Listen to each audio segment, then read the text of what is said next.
Et voilà, on est en mode éco, mode écologique, mode économique, mode light, mode confinement. Et pour le cours d'aujourd'hui, vu qu'on a une panne d'électricité ici à Oman, mais il n'y a pas de panne de la cordonnerie. Bah, au Hachem, la cordonnerie, elle marche. Et donc, on fait avec les moyens du bord, avec les téléphones, les tablettes, et voilà. Heureusement que vous êtes patient. Heureusement que vous êtes patient. Vous êtes déterminé, patient et présent. Ashrenu. Ashrenu. Donc voilà, on y est. Est-ce que le son c'est bon sur Facebook et sur aussi YouTube? Le micro, vous entendez bien? Il n'y a pas de musique d'intro, hein, je suis désolé.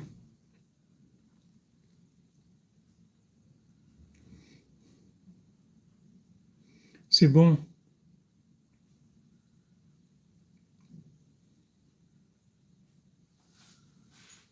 Esther Bataïcha. Alors, Bezat Hashem, je vais, si j'arrive à, parce que là, j'ai pas d'électricité et de lumière. Vous entendez? Vous dites le son n'est pas très fort. Aïe, aïe, aïe, aïe.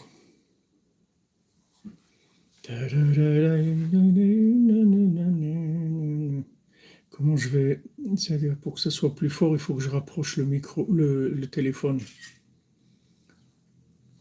Euh, si ça peut aller comme ça, alors on va faire. Vous entendez? Ok, c'est bon. Je suis désolé, c'est juste Bezat Hashem, pour le cours de la nuit. J'espère qu'on aura le courant qui va fonctionner. Ah oui, mais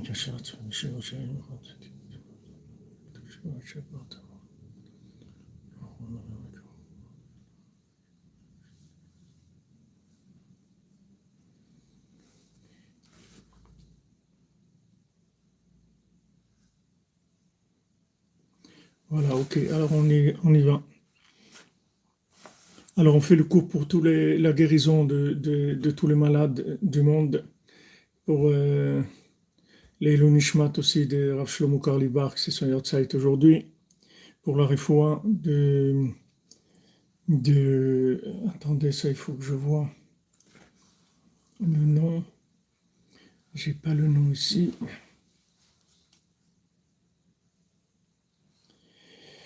J'ai pas le nom, je pensais, peut-être après j'irai chercher les noms, Bezat Hashem. Donc pour la refoua, la délivrance, le mariage, la parnassa, la joie de vivre, et surtout pour le dévoilement du tzaddik, que ça c'est la solution à tous les maux du monde. Donc hier on a vu le principe du chevet d'âne qui était Measef Kolomachanot, c'est-à-dire que le chevet d'âne, il réunissait tous les campements, c'est-à-dire il prenait tous les tribus, il les réunissait. Chaque tribu, elle avait son signe, c'est-à-dire elle avait sa spécificité, sa façon de fonctionner, elle avait sa manière de vivre la Torah. Donc le Dan, qu'est-ce qu'il faisait? Il réunissait tout le monde et surtout il s'occupait des égarés, des gens qui étaient à la traîne, des gens qui étaient en arrière du campement, soit parce qu'ils avaient été rejetés parce qu'ils étaient impurs, soit parce que il a, ils ont, ils étaient, ils étaient en retard, ils n'arrivaient pas à suivre le rythme. Donc le chevet Dan, il était en dernier et il s'occupait de les faire rentrer à l'intérieur de la périphérie des campements, puisque c'est important, c'était très important, puisque dans la périphérie des campements, si vous voulez, dans le périmètre des campements, il y avait la présence de la Shrina, c'est-à-dire que c'était un endroit kadosh, comme on avait vu dans le conte, le troisième conte, le Rav, il a tracé un cercle, et à l'intérieur de ces cercles-là, aucun démon ne pouvait rentrer, aucune force du mal.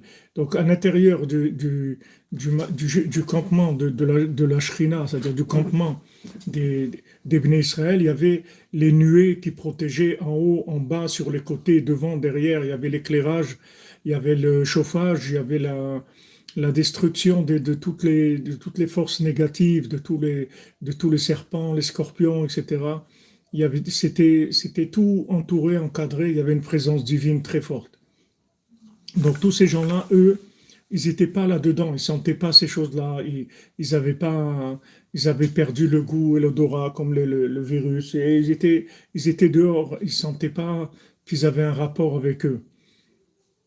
Et qu'est-ce qu'il faisait le Shevet Dan? En fait, il les faisait rentrer, il les faisait rentrer. Donc lui, comme il s'occupait de faire le pont entre l'extérieur et l'intérieur, c'est là où Amalek, il attaquait, comme dans les guerres et tout, ils attaquent les sources d'approvisionnement.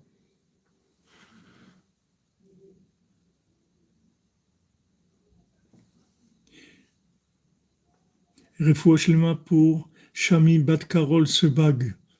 Bezat Hashem. Vous m'excusez, j'arrive pas bien à lire les commentaires parce que c'est un peu loin de moi. C'est pas comme quand je fais d'habitude, j'ai un écran juste devant moi et où le texte est grossi, mais là je travaille avec les moyens du bord. Donc Dan, qu'est-ce qu'il fait? Il fait rentrer les gens qui sont à l'extérieur, il les fait rentrer à l'intérieur.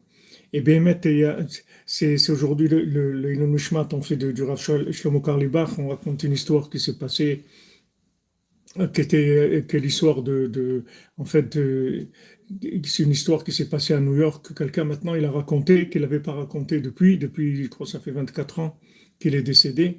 Il n'avait pas raconté, il a raconté maintenant. Je ne vais pas la raconter en entier parce que c'est un peu long, mais les grandes lignes, c'est par rapport à ce qu'on est en train de dire maintenant. Il y a il y a quelqu'un qui est dans un restaurant cachère à New York pour du business.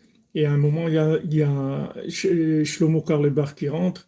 Donc, il avait l'air, les gens le connaissaient, il salue tout le monde. Le restaurant était plein craqué.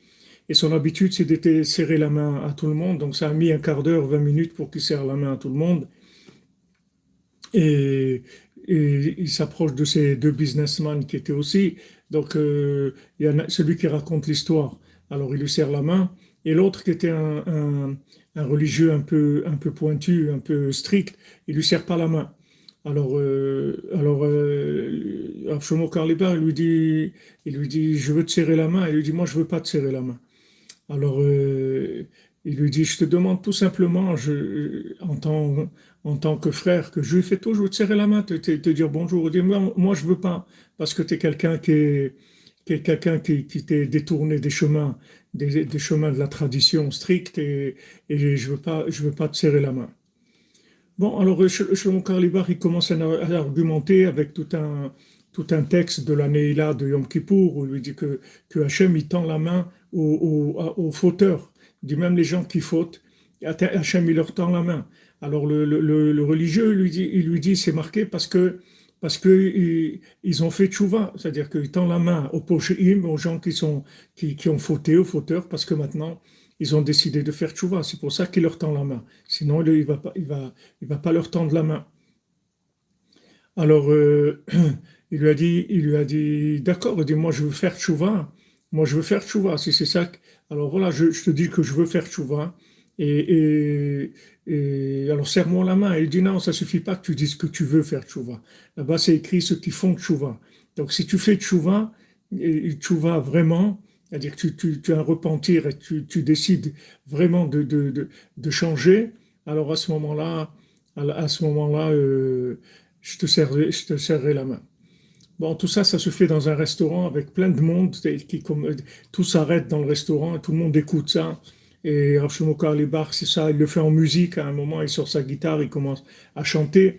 Et ce que je vous dis là, il le chante. Et en fin de compte, il dit, tu sais, moi, j'ai, moi, tu sais pourquoi je me suis sali dans ma vie? C'est parce que j'ai rentré mes mains dans les poubelles pour aller sortir les diamants qui se trouvaient là-bas. Alors, comme j'ai rentré les mains dans les poubelles, c'est pour ça que mes mains se sont salies. C'est pour aller chercher le bien qu'il y avait chez les gens pour les ramener vers Dieu, c'est pour ça. Mais il dit, mais ça fait rien, je tiens à te serrer la main. Donc voilà, je m'engage maintenant, je fais tchouva shlema, je m'engage à changer complètement ce qui ne va pas et faire tchouva shlema. Alors là, le gars, il s'appelle Yossi, il se lève et il l'embrasse, et c'est un moment très fort. Et Rav Shlomo Karliba, il dit, je suis désolé, mais je dois partir, j'ai un avion maintenant, donc il n'a pas eu le temps de manger.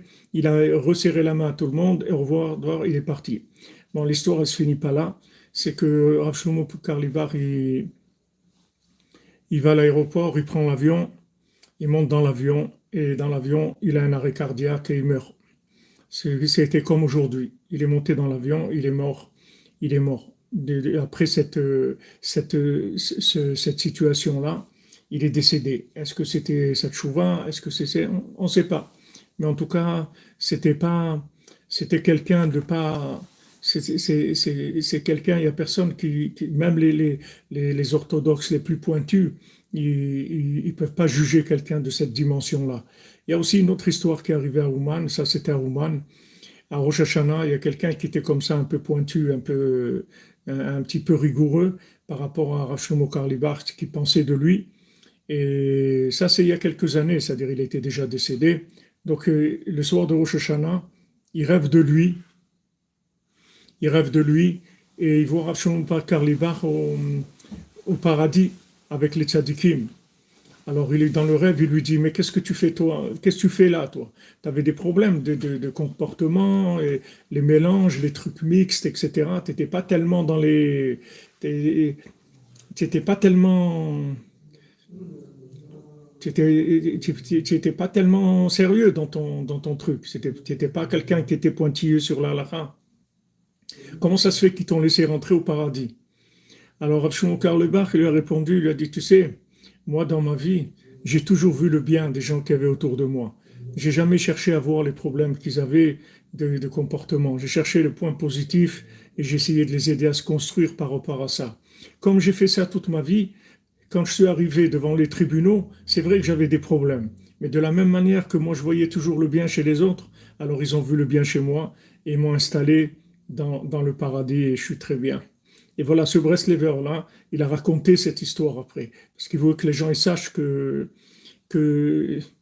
bon, on ne peut pas faire la lacho de la Shonara là, parce que j'ai pas le texte, bien que notre ami nous l'a envoyé, mais voilà, que on peut pas juger des gens, même si on voit qu'ils font des choses qui sont pas, pas très catholiques, comme on dit entre guillemets, mais et surtout quelqu'un de cette dimension-là.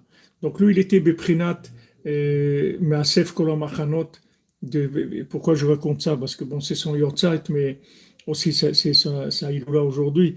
Mais aussi que Béhémet, il nous aide, que de là où il est, avec tout le bien qu'il a fait dans sa vie, il nous aide dans la cordonnerie, qu'on puisse réussir dans notre mission de la cordonnerie, malgré tous les Amalekim et toutes les forces négatives qui attaquent, qu'on puisse réussir à mettre en place le projet de Rabbeinu, qu'on ait une part là-dedans, Bezrat Hashem. Donc Dan, il se trouve là, il se trouve un pied dedans, un pied dehors, et il fait passer les gens. C'est un pont. Donc il est attaqué par Amalek. Alors maintenant, Dan, lui, il réunit les âmes, il amène les âmes, il les fait rentrer dans le campement de l'Akdoucha. Et Haman, lui, qu'est-ce qu'il fait? Il ramasse de l'argent, lui.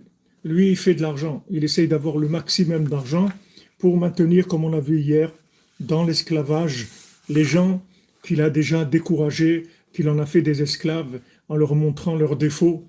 Il leur a tellement montré leurs défauts dans leur vie qu'en fait, ils font défaut d'eux-mêmes. C'est-à-dire, ils sont absents d'eux-mêmes et ils sont comme des zombies. Les gens, la plupart des gens, 99% des gens sur Terre, c'est des zombies. C'est-à-dire, ils fonctionnent par des personnalités téléchargées, qui sont téléchargées sur Internet ou téléchargées à Hollywood ou téléchargées dans leur travail, dans leur entourage. Ils ont téléchargé des personnages comme ça qu'ils ont trouvé, qui leur plaisaient ou pas. Ils étaient des fois obligés dans la vie de fonctionner. Donc ils ont téléchargé des façons d'être, des façons de vivre qui ne sont pas eux. Maintenant, tout le travail de Mordechai, c'est de faire sortir la vérité qu'il y a dans chacun, de donner le pouvoir véritable à chacun, c'est-à-dire ses capacités de transmettre le message divin, de révéler la parole divine par, par, le, par, par, des, par une Torah nouvelle, une Torah de Sipurei Maasiot, sans aucune violence, sans aucune rigueur, sans nerfs, sans pression morale ni intellectuelle. Ça, c'est le travail de Mordechai, du Tzaddik. Et Haman, lui, qu'est-ce qu'il fait? Haminaetz, c'est-à-dire Haman, qu'est-ce qu'il fait? Il vient de l'arbre de la connaissance et il essaye d'angoisser les gens avec la connaissance en leur faisant de la comptabilité, des additions, pour leur prouver tout le temps qu'ils sont perdants. Tout le temps qu'ils sont perdants, qu'ils sont pas bien, qu'ils essayer de les angoisser, de les culpabiliser et tout. Comme ça, avec ça, il est tranquille, il les maintient dans l'esclavage. Il ne peut pas en faire des gens libres. Mais sachez que quand vous rentrez dans la cordonnerie, vous devenez libre. Quand vous rentrez dans la cordonnerie de Rabbeinu, vous devenez libre. Vous allez acquérir votre liberté, c'est-à-dire vous avez votre liberté, c'est fini. Il n'y a plus personne qui pourra vous rendre esclave. Parce que le tzaddik qui vous connecte à votre âme, il vous rend libre. Parce que vous vous sentez appartenir à Hachem, puisque vous parlez avec lui tous les jours. Donc vous appartenez à Hachem. Ce que vous avez de plus intime, de plus vrai, de plus profond, de vos plus grands rêves, vos plus grandes folies, vous les racontez à Hachem. Donc vous avez affaire au patron directement et vous n'avez aucun esclavage par rapport à personne, comme c'est écrit pour Mordechai, lo ichra'a velo ishtachave, ni il se soumettait, ni se prosternait, ni se soumettait, c'est-à-dire il devenait pas esclave de l'autre en jouant le jeu de l'autre. Il ne devenait pas esclave de l'autre, mais il ne se prosternait pas non plus, c'est-à-dire qu'il ne prosternait pas à sa façon de voir les choses. Il dit, voilà, moi je pense comme ça, et moi je suis comme ça. Que ça te plaise ou pas, ça c'est moi. Et donc, quand Mordechai est passé devant Haman, il devenait rouge de colère. Il dit, qu'est-ce que c'est ce bonhomme-là qui veut pas se plier? Tout le monde se prosterne quand il est devant moi, et lui, il se prosterne pas. Il se prenant parce que Mordechai, Mardéror, on a dit, Mardéror, ça veut dire celui qui a la maroute, la malroute libre. Il est libre de son pouvoir. Pourquoi il est libre de son pouvoir? Parce qu'il est arrivé à trouver le point positif qui est en lui et l'utiliser complètement pour la diffusion de la parole d'Hachem. Donc ça, si vous voulez, c'est le fonctionnement de Mordechai. Et Haman, lui, il travaille sur deux plans.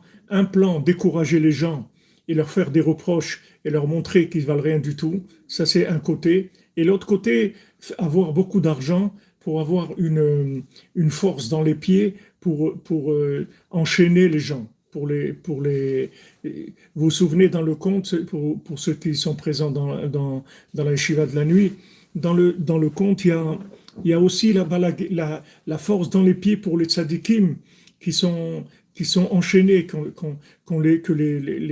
les péritim, les dirigeants, les gouverneurs des villes, ils enchaînent les tzadikim. Et les tzadikim, ils n'ont pas de force dans leurs pieds parce qu'ils les enchaînent. Et cette poudre-là, c'est une guérison aussi pour les pieds des tzadikim. C'est-à-dire qu'il y a des forces du pouvoir négatives de Haman, Amalek, qui enferment les tzadikim, c'est-à-dire qui empêchent les tzadikim de fonctionner, qui leur prennent leurs pieds, comme il a fait Napoléon, qui a dit, moi, il n'y a pas de problème, la religion, c'est très très bien, mais ça doit être contrôlé par l'État. Si vous êtes d'accord, je vais vous expliquer en quoi ça consiste. Ça consiste dans le consistoire. C'est-à-dire que je vais vous expliquer ce que je veux. Je veux que la religion, je veux pas que vous sentiez libre. Je veux que vous sentiez que vous êtes une branche de l'État.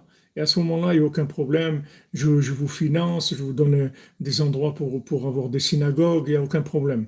Donc ça, c'est une façon de fonctionner d'Amalek. qu'il enchaîne les tzadikim. C'est-à-dire qu'après, les tzadikim, ils ne peuvent pas parler, ils ne peuvent rien dire parce qu'ils dépendent de l'État. Ils ont peur que ça fasse des problèmes, des clashs diplomatiques. Donc ça, c'est le fonctionnement de Haman Amalek qui fonctionne comme ça. Ki malchut Haman Amalek ou hafur milchut dikdusha. Parce que le pouvoir de Haman Amalek, c'est le contraire de la sainteté. Parce que la sainteté, c'est de réunir, c'est-à-dire de trouver un langage universel. Ça, c'est la sainteté. De trouver un langage où tout le monde va se sentir bien et tout le monde va se sentir bien avec l'autre, seul et avec l'autre aussi. C'est-à-dire, il n'y a personne qui va nous déranger. Quand vous allez vous trouver, il n'y a personne au monde qui vous dérangera. Personne ne représentera pour vous une agression. Quand vous sentez agressé dans votre croyance, ça veut dire que vous-même, vous ne croyez pas dans votre système, parce que vous avez peur quand l'autre il dit des choses qui sont contre ce que vous croyez, alors ça vous fait peur, parce qu'il risque de découvrir vos faiblesses. Tandis que celui qui est sûr de lui, Mordechai, il circule chez Haman avec les mains dans les poches. Je ne sais pas s'il mettait les mains dans les poches, mais c'est juste une image. Il circule libre parce qu'il est lui-même, c'est tout. Donc il a peur de rien, il est lui-même, il est tel que Hachem il l'a conçu, il l'a fait et il lui a donné ce pouvoir-là, c'est-à-dire cette capacité d'être ce qu'il est. Voilà ce qu'il est, c'est sa façon d'être. Ou malchut Aman Amalek, ou malchut Diresha, ou prilat Maasef Mamon. Maintenant, Aman Amalek, lui, qu'est-ce qu'il fait? Il cherche de l'argent. Il se renforce dans l'argent pour attraper des énergies de sainteté, mais malgré ça, ça va lui servir à rien, parce que la force de la sainteté, qui est Mordechai, elle peut sortir de lui tout l'argent et tous les éléments de Gdusha qu'il va avoir, elle va tout prendre. Elle va tout prendre. On voit mamash que même par rapport à la Torah, par rapport à tout le monde des finances et tout, c'est pas tellement bien vu la tzedaka dans des proportions qui sont importantes par les gouvernements, parce que ils aiment pas trop qu'il y ait des associations, surtout quand une association elle parle d'Hachem, elle parle du tzaddik. Alors ça leur plaît pas beaucoup, bien qu'ils sachent même pas, qu'ils sont même pas conscients de ce qu'ils sont en train de faire. Mais en tout cas, c'est pas quelque chose qui est fait de bon cœur. Et à l'époque même en France au Moyen Âge, la tzedaka, c'était interdit. C'est rapporté dans la Torah 29 dans l'Écoute Moran qu'on avait étudié. Et cette Torah, c'est la Torah que Rabbeinu l'a utilisée pour faire tomber Napoléon, parce que Napoléon, c'est Rabbeinu qui l'a fait tomber en disant la Torah 29 dans l'Écoute Moran. Et dans les explications de la Torah, de la Torah 29, il y a aussi le Rabbeinu, il explique là-bas ce principe qu'on est en train de voir ici. Rabbeinu, il la met dans la Torah 29 parce qu'il dit la France, c'est le franc. Le franc, c'est la France. C'est-à-dire, Rabbeinu l'amène là-bas, franc, il dit franc, le franc, c'est il amène Lachon Kesef Nifrar, Lachon Tzadik. Rabbeinu l'amène là-bas que l'argent choisi, l'argent pur, à sur Lachon Tzadik, c'est le langage du Tzadik. C'est-à-dire que maintenant, le Tzadik, comme Rabbeinu il a dit dans la Gdama, dans la préface du Sipurei Maasiot, il dit, les gens ils disent que le tzadikim, ils n'ont pas besoin d'argent, parce que les tzadikim, ils sont là pour prier, pour étudier. Qu'est-ce qu'ils ont besoin d'argent? Ils mangent 2 tranches de pain par jour, et c'est tout. Ils n'ont pas besoin d'argent. Et Rabbeinu, il dit, c'est pas vrai. Moi, je dis que le tzadik, il a besoin de tout l'argent du monde. Le tzadik, il a besoin de tout l'argent du monde. C'est certain que si aujourd'hui, on avait même la moitié de l'argent de Bill Gates, ça nous suffirait pour faire bien avancer la Géoula, en tout cas. Je ne sais pas si on peut garantir qu'on ferait venir Mashiach tout de suite, mais en tout cas, on le ferait bien avancer énormément, parce que c'est juste une question de diffusion, c'est tout. Donc on voit dans la France même, dans le principe de la France et dans le principe du franc, il y a si vous voulez, cette notion du langage du tzaddik qui est en fait qui est retenu par le fait qu'on empêche de faire la tzedaka. Alors pour faire il est-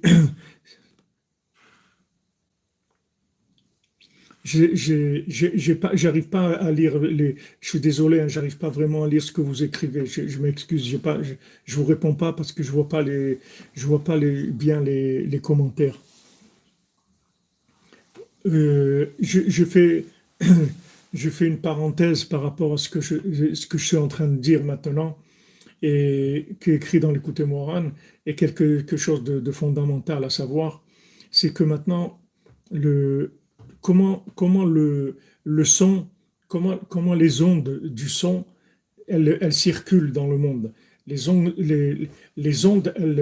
si vous voulez, elles sortent de la source du bruit, du son, et elles cognent dans l'air. Et après, si maintenant l'air est pur, alors elle continue dans l'air encore à cogner sur une autre onde, et encore une autre onde, et encore une autre onde, et comme ça, elles peuvent arriver très très loin. Maintenant, il y a, quand est-ce que le son n'arrive pas à destination? C'est quand il y a un moment, l'onde, elle arrête de circuler. Et, et le Rav Besançon, chez Israël Yitzhak Ben Fortuné, il nous avait dit que, qu'il y avait ils avaient capté une émission de l'époque de Gaulle quand il était en Angleterre, à l'époque de la guerre où dit les Français parlent français, il y avait eu un discours à lui qui avait été transmis, et ce discours, il l'a entendu, je ne sais pas combien de dizaines d'années après, quelque part, il est arrivé ce discours-là. C'est-à-dire que maintenant, il y a des ondes qui font circuler le son, qui peut circuler jusqu'à l'infini, le son. Alors Rabbeinu, il explique quelque chose de fondamental, il dit maintenant, pour que le son arrive à circuler, c'est-à-dire la parole d'Hachem, nous, ce qui nous intéresse, c'est pas le discours de Gaulle, ce qui nous intéresse, c'est que la parole du tzaddik, la parole d'Hachem, ce qu'on est en train d'étudier dans la cordonnerie, que ça arrive comme Baruch Hashem, on le voit, ça arrive au Sénégal, à Madagascar, au Gabon, à Paris, à Jérusalem, à Genève, à Londres, partout en Amérique, à Los Angeles, partout ça arrive. Comment ça arrive là-bas? Comment ça fait pour arriver là-bas? Ça arrive parce que parce que l'air est pur entre les gens. Comment on purifie l'air? Avec la tzedaka. C'est-à-dire la tzedaka, ça purifie l'air. Rabbeinu dit que quand on donne de la tzedaka, ça crée de la purification de l'air. De la purification de l'air, c'est-à-dire ça fait que le son, la parole de Torah, elle va circuler, elle va atterrir chez quelqu'un qui se trouve n'importe où. Peut-être c'est notre voisin, c'est notre voisin de palier ou notre voisin de l'immeuble, ou c'est quelqu'un qui se trouve à Dubaï ou à Los Angeles ou quelque part au Cameroun, quelque part il va entendre cette parole-là. Comment elle est arrivée cette parole? C'est parce qu'il y a des gens qui donnent de la tzedaka et avec la tzedaka ils purifient l'air. Donc vous voyez que ça c'est une parenthèse que je vous fais sur une Torah du Likutei Moharan où Rabbeinu explique le fonctionnement de la diffusion des paroles de Torah par rapport à la purification de l'air, la pureté de l'air et la tzedaka qui permet de nettoyer l'air. Parce que quand il y a de la tzedaka, il y a de la bonne entente entre les gens. Il y a comme du courant, du flux qui passe entre les gens. Et ce flux-là, il permet de transmettre transmettre la parole du tzaddik, la parole divine. Elle peut arriver très très loin grâce à ça. Donc maintenant, c'est pas étonnant que des pays comme la France, ils ont interdit de faire la tzedaka au Moyen-Âge parce que au fond d'eux, ils sentent que la tzedaka, en fait, c'est quelque chose qui fait circuler les paroles du tzaddik. Et les paroles du tzaddik, c'est quelque chose qui va complètement annuler toutes les forces de Haman Amalek. C'est-à-dire, ça va annuler tout ça. Voilà, bon, Hachem, la lumière, Hachem a eu pitié de nous envoyer de la lumière. Le, quand maintenant, le Haman, il sait très très bien que si maintenant les Breslev, ils ont de l'argent, Alors ils vont faire le Mishkan, ils vont faire une cordonnerie à Ouman, une cordonnerie à Jérusalem, plein de cordonneries dans le monde. Et ça, il veut pas. Ça, il veut pas. Pourquoi il y a pas une maison Breslev dans toutes les villes du monde? Pourquoi il n'y a pas une maison Breslev? Parce qu'il n'y a pas de moyens. C'est-à-dire qu'il y a pas de moyens, parce que Haman, il laisse pas. Vous voyez comment Rabbi Nathan, attendez, il y a YouTube qui, qui doit reconnecter.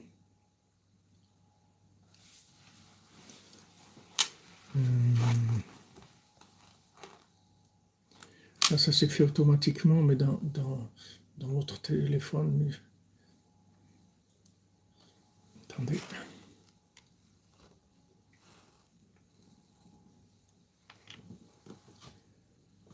Bon, pour l'instant, dans YouTube, je crois que c'est ça. Non, dans Facebook, plutôt, ça arrive pas, c'est interrompu. On voit, on voit Rabbi Nathan comment les difficultés qu'il avait dans chaque chose qui était pour Rabbeinu. Que j'ai vu une lettre cette semaine de Rabbi Nathan, entre parenthèses, je vous dis que le livre Alim la Troufa, voilà, c'est revenu dans Facebook, Baruch Hashem, que le livre Alim la Troufa, le livre des lettres de Rabbi Nathan, principalement à son fils et aux autres Breslevers, il est paru en français, il est traduit en français. Ceux que ça intéresse, qu'ils envoient le mail, je leur enverrai le numéro de téléphone où ils peuvent commander. C'est pas nous qui l'avons édité, et c'est le Keren de Rav Israël qui l'a édité, mais il est sorti en français il y a quelques semaines, je crois, ou quelques jours même. J'ai reçu l'annonce. Alors Rabbi Nathan, là-bas, il écrit à son fils et aux Breslevers, il leur dit l'importance de la construction, de ce qu'il a commencé à construire à Ouman. Et il disait comment cette construction-là, c'est tellement de choses qui dépendent dans le monde de ça. Il dit, si les gens ils étaient conscients de la grandeur de ça, et voilà, et mamash, quand on lit cette lettre, on a l'impression qu'il parle du Mishkan. C'est impressionnant. Donc, c'est sûr que les moyens, c'est extrêmement important. Et Aman Amalek, il attaque là-dessus. Donc, c'est au niveau très simple, c'est-à-dire pour pas qu'il y ait des moyens pratiques pour faire les choses, mais aussi dans un niveau plus profond, c'est-à-dire que il sait que la tzedaka, ça va purifier l'air, ça va nettoyer, ça va enlever les clipotes qu'il y a dans l'air. Et les paroles, elles vont pouvoir arriver plus loin. Il va y avoir plus de shalom, plus d'écoute dans le monde. N'oubliez pas qu'on avait vu hier avant-hier, Hakol Nishma, c'est-à-dire que en fin de compte, Hakol Nishma, c'est-à-dire que maintenant, sauf Davar, à la fin, Hakol Nishma, c'est-à-dire Hakol, c'est 50, Kol, c'est la 50e porte. En fin de compte, la 50e porte, le Moachnoun, le cerveau de la 50e porte, la Torah de Rabbeinu, elle va être entendue dans le monde entier. Tous les gens ils vont prendre conscience de l'existence d'Hachem, de la présence d'Hachem. Même s'il y a des gens qui sont d'accord avec l'existence d'Hachem, qui est un Dieu, mais de vivre avec lui, de sentir sa présence au jour le jour, c'est-à-dire vivre avec lui, parler avec lui, lui raconter ce qui se passe, lui demander quand chaque chose, créer un lien amical et affectif avec Dieu. Ça, il faut la Torah du tzaddik pour ça. Sinon, Rabbeinu dit, même si quelqu'un, il fait la Torah, il fait des choses, mais s'il n'a pas cette connexion-là, alors, en fait, c'est comme un singe, c'est-à-dire, il recopie des choses, mais il est pas branché, il travaille hors connexion. Vous le voyez avec son ordinateur, il bouge, il fait des trucs et tout, mais il n'est pas connecté. Il ne se passe rien, ça ne bouge pas de son écran, lui, ça va nulle part. Alors, si vous voulez la connexion de la Torah du tzaddik, elle dépend de l'entente qu'il y a entre les gens. Maintenant, qu'est-ce que c'est l'entente? L'entente, ça veut dire qu'on entend. C'est ça, c'est-à-dire, quand les gens disent, ben oui, je fais partie de... Voilà, je suis rentré dans une nouvelle yeshiva, de la cordonnerie, et ben, on s'entend bien. Qu'est-ce que dire on s'entend bien? C'est-à-dire, on a débouché nos oreilles. Qu'est-ce que c'est on s'entend bien? Ça veut dire que le mot, il porte lui-même le message. C'est-à-dire que ça veut dire d'un côté que, que on développe l'amitié et en même temps on s'entend. C'est-à-dire que on arrive à entendre l'autre. J'arrive à me faire entendre. Je sens que je suis entendu, que je suis écouté, et l'autre aussi. L'autre aussi, je l'entends. C'est-à-dire, j'entends l'autre et l'autre il m'entend. Cette entente-là, c'est-à-dire cette amitié-là, elle vient de la tzedaka, c'est-à-dire la tzedaka pour le tzaddik, ça nettoie l'air. Ça fait une purification de l'air et ça permet aux enseignements de circuler. Donc maintenant, Amalek, il sait ça. Donc, qu'est-ce qu'il va faire? Il va créer de la division. De la division. Parce que quand il va créer de la division, alors les gens, ils vont plus s'entendre. J'ai dit non, moi je m'entends plus avec celui-là, avec celle-là, avec ce truc-là. Donc, ça veut dire je m'entends plus. Ça veut dire que ça y est, on a coupé les ondes qui venaient de cet endroit-là ou qui allaient à cet endroit-là. On n'a plus de rapport avec cet endroit-là ou ces personnes-là, ou cette notion, etc. C'est-à-dire il y a un blocage qui s'est fait. Alors le développement, si vous voulez, de la bonne entente, ça fait que les paroles, elles vont aller très très loin. Et nous, les premiers, on va être aidés, parce que si on entendait les paroles qu'il nous faut, on se débloquerait tout de suite de tous les problèmes. Tous les problèmes viennent parce qu'on n'a pas les paroles qui correspondent à nous. Merci, Manania Aliane. Merci, qu'Hachem vous bénisse. Les Hachem, que votre tzedaka, comme Rabbeinu dit là-bas, Avir nach vezach, anach ve'azar, de l'air, de tranquillité et de pureté, de l'air pur et de l'air de tranquillité, de tranquille, c'est-à-dire qu'il y a de la sérénité. On échange dans la sérénité. On n'échange pas dans les angoisses. Donc, qu'il y ait de la sérénité, que les gens puissent être sereins quand ils échangent. Donc maintenant, Aman Amalek, il sait ça.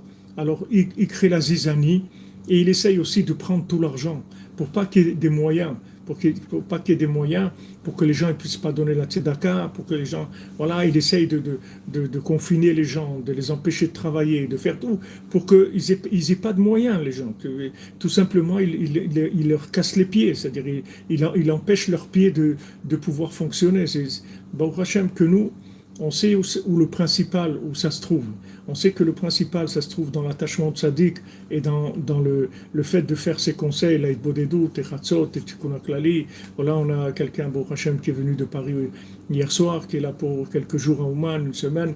Baruch Hashem, les gens viennent, le chemin d'Ouman est ouvert.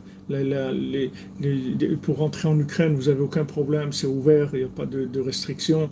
Vous pouvez, Bochim Abayim, tous ceux qui peuvent, qui veulent, qui ont la possibilité, ils sont les bienvenus. Merci Violette Poème, que Hachem vous bénisse. Ça, si vous voulez, c'est la vraie guerre, elle se trouve à ce niveau-là. La vraie guerre, elle se trouve dans la machloquette, dans la division, c'est-à-dire la dispute, et dans l'argent. C'est-à-dire que casser les pieds aux gens. Leur casser les pieds, en français, un casse-pied, c'est quelqu'un qui nous fait des histoires, c'est ça un casse-pied. Et en même temps, c'est quelqu'un qui nous casse les pieds, c'est-à-dire qui nous empêche de faire ce qu'on doit faire. Donc soit maintenant, qui nous déstabilise dans notre façon d'être, dans notre personnalité, dans notre identité, soit que une fois qu'on a trouvé, comme Rabbeinu dit, qu'avec les psaumes, tu vas arriver à trouver ta porte. Mais c'est possible que tu trouves ta porte et qu'elle soit fermée. Avec les psaumes, tu vas l'ouvrir. Alors il y a des fois où on sait ce qu'il faut faire, mais quand on arrive aux moyens, c'est autre chose. Rabbi Nathan, il avait chez lui, il a fait une imprimerie chez lui pour pouvoir diffuser Rabbeinu. Il a imprimé l'écouté Moran, il a imprimé l'écouté de Philon chez lui. Et combien il a été attaqué, combien il a été dénoncé, combien de fois on lui a fermé l'imprimerie avec des scellés, le gouvernement, etc. Il a eu des persécutions sans arrêt. Et quand il est arrivé à vendre quelques l'écouté Moran à Alexandrie, il a vendu 2 l'écouté Moran ou 3. Quelle joie il avait, Rabbi Nathan, d'avoir vendu 2 ou 3 l'écouté Moran. Mon Hachem, aujourd'hui, c'est pas 2 ou 3, c'est des millions.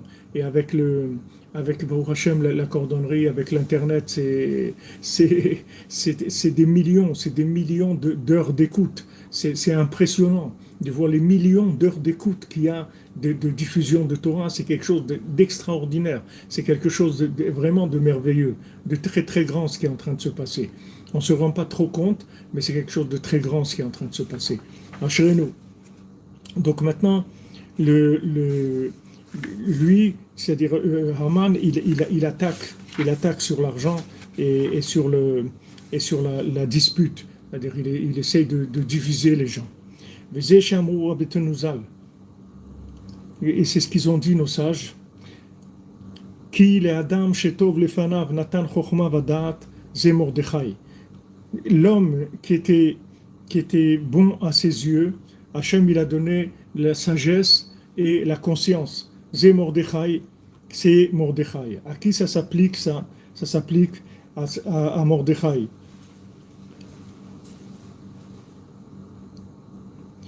Ça c'est dans la Megillah, dans la Megillah Esther.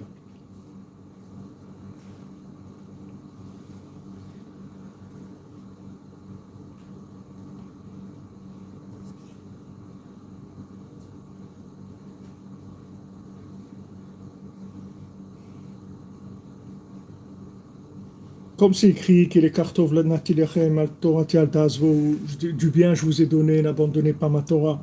Tout le principe du bien, c'est-à-dire de l'énergie dans le pouvoir, quand on dit qu'il est Adam chez Tov lefanav natan chokhma vadat, c'est-à-dire que quand il a vu quelqu'un de bien, quelqu'un qui était bien, c'est-à-dire que quelqu'un qui s'est mis au service du bien, il lui a donné de la sagesse et de la conscience. Alors Benoît dit dans le Sefer Hamidot que quelqu'un qui se met au service des autres pour leur enseigner la Torah, alors Hachem il lui révèle toute la Torah gratuitement, facilement, sans aucun effort.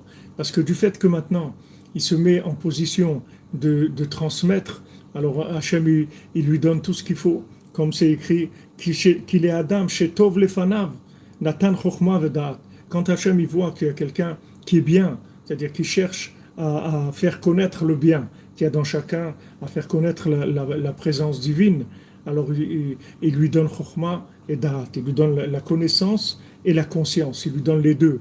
Il lui donne l'arbre de vie et l'arbre de la connaissance, les deux. Ça c'est Mordechai, chez Uprinat Malchut Dikdusha. Donc là on parle, quand on dit ça, on parle de Mordechai, que Mordechai représente le pouvoir de la sainteté. Natan lo chokhma vadat, Tov lefanav prinat Torah qui est Tov et la Torah. C'est-à-dire, qu'est-ce que c'est Tov qui lui a donné? C'est la Torah. Tov, c'est la Torah d'Hachem, comme on avait vu dans le premier psaume, le psaume Ki im betorat Hashem chevtso, Ashrei haish asher lo halach, qui n'a pas été dans les chemins des Rechaïm, Moshav letzim lo yashav, il a pas été, il s'est pas tenu debout, il s'est pas installé là-bas. Kim Torah Hashem Chevtso, qu'est-ce qu'il cherche la Torah d'Hachem? C'est ça qu'il cherche. Donc pourquoi il avait pas les pieds, pourquoi il tenait pas debout? Parce qu'il cherchait la Torah d'Hachem. Comme on voit au début du conte, cet handicapé, ce paralysé qui a dans l'infirme, à un moment il en a eu marre. Il a dit ça y est. Je ne veux plus dépendre des autres. Maintenant, je veux faire ma vie. Je ne veux pas être maintenant... Hachem, il a dit, faisons l'homme à notre image. C'est-à-dire, l'homme, il est à l'image de Dieu. Il n'est pas à l'image de son voisin, ou de ses parents, ou de son conjoint, ou de sa copine, ou de son copain, ou de son... L'homme, il est à l'image de Dieu. Donc, lui, à un moment, cet infirme-là, il a décidé de commencer à se construire des pieds. Il a dit, ça y est, je ne vais plus maintenant me laisser influencer et être le produit de la société, ce qu'ils ont envie de voir en moi. Je vais être moi-même, c'est tout. Donc il s'est lancé, il s'est lancé. Mais quand il s'est lancé, il n'avait pas encore la maturité pour réussir. Donc il a dû avoir beaucoup de glissades, de descentes, jusqu'à qu'il rampe et qu'il mange de l'herbe, jusqu'à qu'il trouve le rubis qui l'a amené à la réparation totale. Donc ça a pris du temps, ça a été difficile, mais il a réussi sa vie. Tandis que s'il serait resté à singer les autres et à faire des sourires à celui-là et à l'autre, et être bien avec celui-là, être bien avec l'autre, et à faire des courbettes à celui-là, alors ça aussi les courbettes, c'est ça, c'est ce que quand on dit que que Mordechai, il se courbait pas, il faisait pas de courbettes. Le mot de courbette, ça vient de là, c'est-à-dire de se courber, c'est-à-dire l'oicha velo ishtachave, c'est-à-dire il se pliait pas. C'est courbette, ça veut dire faire semblant avec celui-là qu'on est bien avec lui, faire qu'on est bien avec l'autre. Celui-là, il attend ça, on lui fait ce qu'il attend, et l'autre est... Voilà, c'est-à-dire on joue un rôle. Mais ça, c'est l'esclavage, ça. Donc il y a un moment, cet handicapé-là, c'est tout ça, ça vient parce qu'on n'a pas de pied. Quand on n'a pas de pied, que les gens ils nous ont cassé les pieds. Alors on joue des rôles. Au lieu de jouer notre vie, alors on joue un film, c'est tout. Alors on joue le film, le dernier des Mohicans, ou il était une fois dans l'Ouest, ou voilà, c'est autant l'emporte le vent, tout ce qu'on veut. C'est-à-dire on joue des films, des films de gens, des films de personnes, de personnages. Mais c'est pas nous. C'est pas nous, parce qu'on n'a pas de pieds. Les démons, ils nous mangent les pieds, ils nous laissent pas, ils nous cassent les pieds. Donc on a besoin de la Chokhmah et du Da'at de Mordechai, qui représente le soleil, et qui va nous dire où est-ce qu'on va marcher pour guérir nos pieds. C'est ça qu'on a besoin. On a besoin que Mordechai vienne nous voir et qu'il nous dise, voilà, vas-y, marche, prends la route, prends un billet pour Ouman, prends un billet pour Chatzot, prends un billet pour Idbodedout, mets-toi dans les chemins. Mets-toi dans les chemins. Et mon ami Chaim Alevi, il m'a dit, il était à Ouman cette semaine, la semaine dernière plutôt, et il m'a dit qu'il a été avec son fils au parc Sophia, et là-bas il y avait un énorme chiffre, comme un monument, quelque chose, avec un chiffre énorme, 224. Un très très gros, 224. Alors il m'a dit, il a réfléchi, qu'est-ce que c'est 224? C'est la valeur numérique de Derer. Derer, c'est 224, c'est chemin. Voilà, c'est le chemin. C'est le chemin. Les chemins d'Ouman, les chemins de Hatzot, les chemins d'Idbodedout, les chemins de Tikkun HaKlali, tout ça, c'est des chemins. C'est des chemins, c'est-à-dire c'est des voies. Comme on dit, quelqu'un, il a trouvé sa voie. Ça veut dire, il a trouvé sa voie avec les oreilles, qu'il entend la voix, et il a trouvé sa voix qui est le chemin. Ça va ensemble. Il a entendu la voix et il a pris la bonne voie aussi. C'est des chemins. Alors on reçoit du tzaddik cette poudre-là qui guérit nos pieds. Trouver notre voie, ne pas avoir peur d'être ce qu'on est. Ne pas avoir peur d'être ce qu'on est, ne pas avoir honte. Rabbi nous l'a dit, pourquoi avoir honte? N'ayez pas honte d'être ce que vous êtes. Vous avez envie de vous habiller comme ça, habillez-vous comme ça. Vous avez envie de chanter, chantez comme ça. Vous avez envie de manger comme ça. Vous avez envie de prier. Vous avez envie dans la rue de rire, d'écouter des rires. Vous avez envie de dire des psaumes en marchant. Vous avez faites votre vie, c'est tout. Faites votre vie. Parce qu'on n'est pas là pour longtemps. Il ne faut pas oublier ça. On ne va pas rester là indéfiniment. Donc le temps qu'on est là, alors il faut faire ce qu'on a à faire. C'est dommage de perdre notre temps à faire des courbettes aux uns aux autres et après on s'en va. C'est dommage d'avoir passé sa vie à faire des courbettes aux uns aux autres. On fait notre vie, c'est tout. Ça plaît pas. Qu'est-ce qu'on peut faire? Si ça plaît, c'est très bien, on échange avec tout le monde. Et si ça plaît pas, ben on va penser nos plaies. Qu'est-ce qu'on va faire? On doit être ce qu'on doit être. On peut pas laisser. Alors, où le choté Nathan Enyan les sauf les chnos. Maintenant, à Mordechai, Hachem lui a donné le pouvoir, c'est-à-dire il lui a donné la connaissance et la conscience. Et maintenant, à celui qui faute, qu'est-ce qu'il lui a donné? Il lui a donné envie de gagner de l'argent, de faire de l'argent et d'avoir des biens. Pourquoi on les appelle les biens? Les biens. Celui-là, il a des biens. Mais on n'a pas besoin des biens. On a besoin du bien. Le bien. On n'a pas besoin des biens. Les biens. Parce que vous dites que les biens, c'est un mot qui est bizarre. Parce que ça n'existe pas les biens. C'est le bien. Pourquoi les biens? Pourquoi les biens? Parce que c'est dans le mot, même en français, c'est extraordinaire, parce qu'en français, il y a beaucoup de mots qui sont des torotes mamash, c'est-à-dire que le mot lui-même, il vous apprend des choses extraordinaires. Pourquoi on dit, celui-là, il a des biens? Ça veut dire qu'au lieu de choisir le bien, il a choisi les biens. C'est-à-dire que celui qui choisit le bien, c'est Mordechai, Hachem il lui donne la Torah, il lui donne la connaissance, il lui donne la conscience. Et celui qui a choisi de faire des bêtises, alors il lui donne des biens. Voilà, tu vas avoir beaucoup de biens.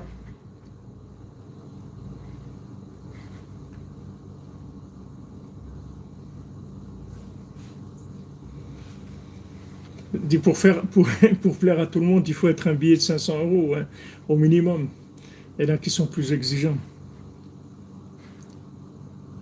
Oui, je suis à Ouman. Moi, je suis à Ouman, oui. Vous comprenez? En français, il y a des. Donc, c'est comme on a dit quand Esav, il a rencontré Yaakov. Il lui a dit Yeshli Rav, moi j'ai beaucoup, j'ai des biens. Et Yaakov, il a dit moi j'ai tout, parce que j'ai le bien. Donc, comme j'ai le bien, j'ai tout. J'ai en même temps le bien et en même temps les biens aussi. C'est-à-dire que Yaakov aussi, il avait une grande richesse. C'est pas que Esav qui avait des richesses, même Yaakov, il avait. Mais la richesse de Yaakov, c'est le bien. C'est pas la même chose du tout. C'est-à-dire que sa richesse, elle venait de Rachel et de Léa. Elle venait pas de lui. C'était pas une richesse masculine, c'est une richesse lunaire, c'est-à-dire c'est une richesse de pied. C'est pas une richesse intellectuelle d'un pouvoir dictateur. C'est une richesse de pied, c'est-à-dire c'est le résultat de la concrétisation de la parole divine dans le vécu, dans la réalité de tous les jours. C'est de là elle est venue la richesse, puisque quand Lavan il les a poursuivis, il a dit à Yaakov, mais pourquoi tu es parti? De toute façon, tout ce que tu as, c'est à moi. C'est à moi, tes filles, tes femmes, c'est mes filles, tes enfants, c'est mes enfants, ton troupeau, c'est ma richesse. Tu n'as rien du tout, toi. Tout est à moi. Et, et, et Rachel et Léa, elles ont parlé à Yaakov, elles ont dit notre richesse. Elles n'ont pas dit, merci Nexus Miller, j'aime vous bénisse, elles n'ont pas dit, elles n'ont pas parlé d'une certaine richesse et de certains biens. Elles ont dit notre richesse, ce qui nous appartient, parce qu'elles savaient que la richesse de Yaakov, c'était à elle, c'est-à-dire ça venait d'elle. C'est parce qu'il y avait Rachel et qu'il y avait Léa que Yaakov il a eu cette richesse-là. Donc la richesse de Yaakov, elle venait pas comme de Esav, que Esav c'est un voleur avec son épée, il va et il tue des gens, il leur vole leur argent. C'est pas du tout ça. C'est-à-dire que la richesse de Yaakov, elle vient du fait qu'il transmet. Yaakov, c'est le soleil. Rabbeinu dit il représente la Chokhmah, il représente le soleil, comme Rabbeinu dit dans la première Torah du Likutei Moharan. Donc il transmettait. Yaakov, il s'occupait de Léa et de Rachel pour leur transmettre la Torah d'Hachem. Donc comme il s'occupait d'elle, comme on a vu que le soleil discutait avec la lune, on a vu cette nuit, et il essayait de lui dire voilà les problèmes, comment on fait, etc. Donc la lune, elle lui a fait confiance et il lui a pu lui donner les conseils pour comment guérir ses pieds. Donc Léa et Rachel, le fait qu'elles parlaient avec Yaakov, qu'elles étaient dans le shalom et dans l'amour avec Yaakov, alors il leur transmettait la Torah. Et cette Torah, c'était la Torah pour guérir leurs pieds. C'était pas de la Torah intellectuelle. C'est pas de la Torah de connaissance. C'était de la Torah de conseils. Comment guérir les pieds. C'est-à-dire comment être quelqu'un qui vit en accord avec Dieu, qui vit branché avec Dieu. C'est ça qu'il leur transmettait. Donc avec ça, il a guéri leurs pieds. Et ça lui a donné la richesse. C'est ça qui lui a donné la richesse. En fait, cette richesse, elle vient des pieds.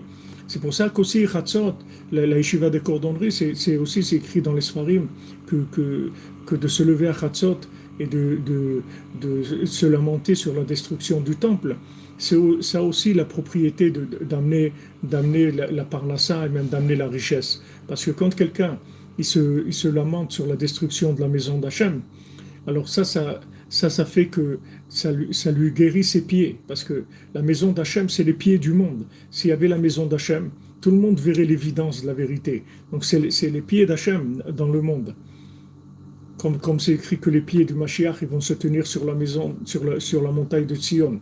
C'est-à-dire que c'est la vérité, la maison d'Hachem, c'est la vérité de façon évidente pour le monde entier. Donc quand quelqu'un se lève et prie parce que Hachem il n'a pas de maison, c'est-à-dire que maintenant la cordonnerie, ou bien au lieu que ça soit diffusé dans toutes les chaînes de télévision, que ça soit distribué partout, dans tous les aéroports, les trains, les supermarchés, partout, qu'on ne parle que de la cordonnerie, que de la Hitbodedut et de Chatzot et de Tikkun HaKlali. C'est des bêtises qu'on parle, de tout l'argent, il parle pour diffuser de la bêtise, pour diffuser des choses des brouilleurs d'ondes. En fait, ils diffusent que des bruits qui brouillent les ondes, pour que les ondes de vérité, elles arrivent pas chez les gens. Donc ça, c'est l'affrontement entre Yaakov et Esav, entre Yaakov et Lavan, que Lavan, il était encore pire que Esav, parce que Esav, c'était encore un niveau plus matériel. Mais Lavan, c'est un sorcier, il était beaucoup plus fort que Esav. C'est pour ça que Esav, il n'a pas essayé d'aller chez Lavan pour tuer Yaakov.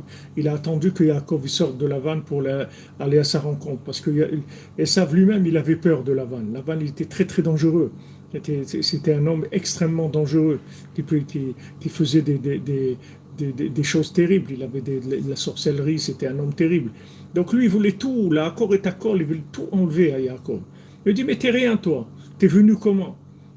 Comment on dit, tu es venu avec une main devant, une main derrière. Qu'est-ce que tu avais? Tu n'avais rien du tout. Donc, qui c'est tes femmes? C'est mes filles. Qui c'est les enfants? C'est les enfants de mes filles. Ta richesse, où tu as gagné tout ça? Avec mes troupeaux en moi. Donc, tu n'as rien. Toi, tu n'es rien. Tout ça, ça vient de chez moi. Tout ça, c'est à moi. Il voulait tout lui prendre. Il a enlevé toute sa valeur, comme s'il n'avait rien fait du tout. Et Yaakov, il a dit maintenant, mon ami, il y a Yosef qui est né. Donc maintenant, je rentre à la maison. Maintenant, j'ai plus peur. Ça y est, j'y vais. J'y vais. Comme la sortie d'Égypte. Il y a les ossements de Yosef. On peut sortir d'Égypte. Il y a les ossements de Rabbi Nachman. Mashiach, il peut venir. Il n'y a aucun problème. Voilà, Bezat Hashem. Alors, désolé pour le retard et les conditions du cours un petit peu improvisées. Et Bezat Hashem, on se retrouve cette nuit pour le cours à 3 heures de Sipurim Asiyot, 3 heures heure de Jérusalem, de Ouman, 2 heures heure de Paris. S'il te plaît, regarde, il y a une feuille là-bas à gauche du micro, il y a une feuille pliée avec des noms. Il y a des noms? Ouais. Voilà.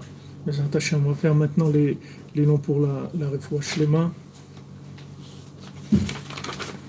Merci. Alors, le Refoua Shlema pour Myriam Batemili, Betzalel ben Rachel, Shalom Moshe Nachman ben Sultan Amalka, Hector Chai ben Marie, Léa bat Batcheava, Chaim ben Ruiza, Nuna bat Khadila, Lydia bat Nuna, Michael ben Miriam, Neshama Doli bat Miriam, Esther bat Sarah, Li bat Limor, Tinok ben Gordi, Chaya, Mirela bat Sarah, Emmanuel ben Daniel, Emmanuel Chaim ben Nadia, Galit Sarah Pessia, Bat Yvette Yochevet, il faut prier vraiment pour elle, elle est dans une situation très très grave à l'hôpital.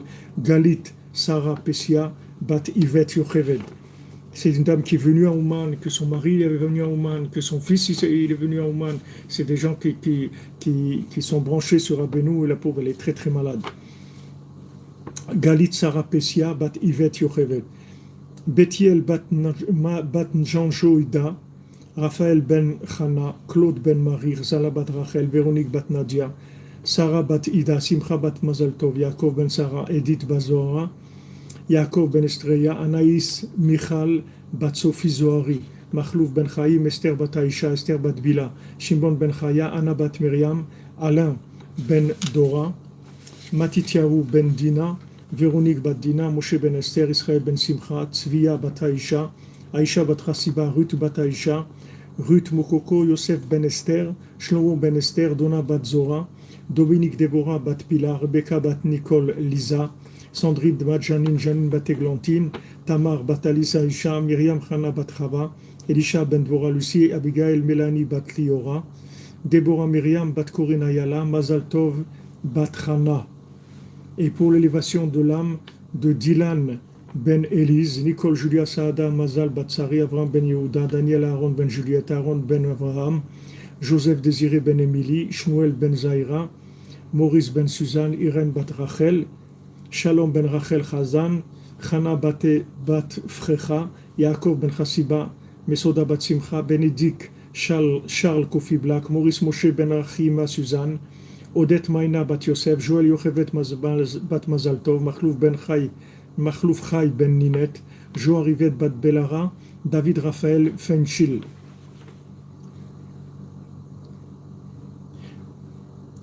Refuah Shlema pour Marie-Colette Bat Iva. Merci pour votre tzedaka, que Dieu vous bénisse. Merci pour tous ces Amen, pour la reconstruction des familles, pour la construction des familles, la reconstruction, pour le maintien des foyers dans la chaleur, dans l'amitié, dans l'entente, dans le shalom, dans la connexion avec Hachem. Ashrenu, Matov Chelkenu, on a un tzaddik comme Rabbeinu.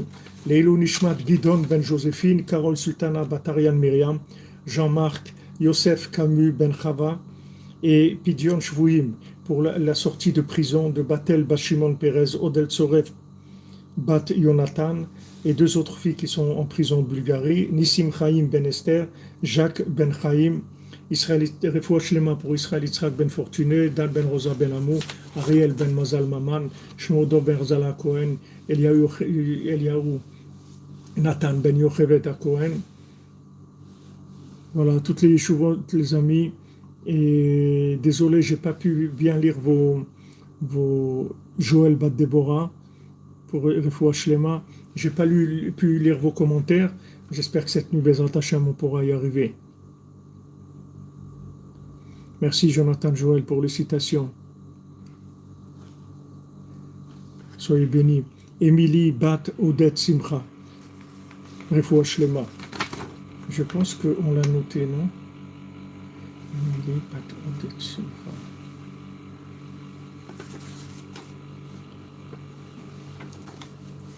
Tu peux me donner un stylo, s'il te plaît? Regarde là devant toi, derrière le stylo. Merci. Alors, Émilie Bat Odette Simcha.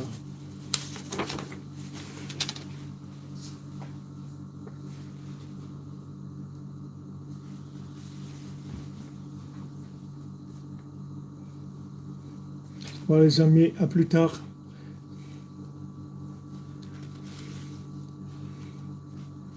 Merci pour toutes vos citations, hein, Joël. Jonathan, c'est formidable. Ça me touche beaucoup, ça me fait plaisir. Ashrenu. Donc, c'est pas la musique, j'ai pas de musique à. Qu'est-ce que j'ai pas de musique. On peut faire en avant la musique, moi j'ai pas. Où est-ce qu'elle est la musique?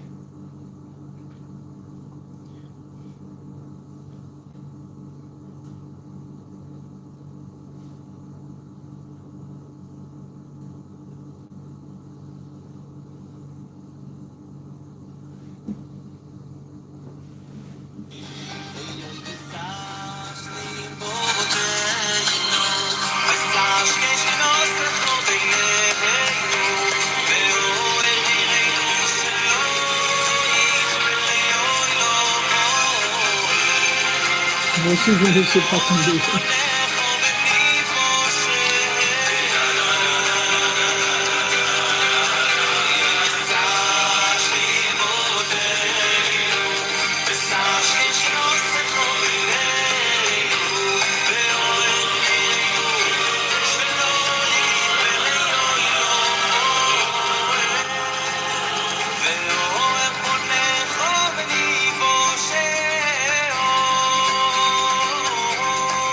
Alors à plus tard, les autres, cette nuit.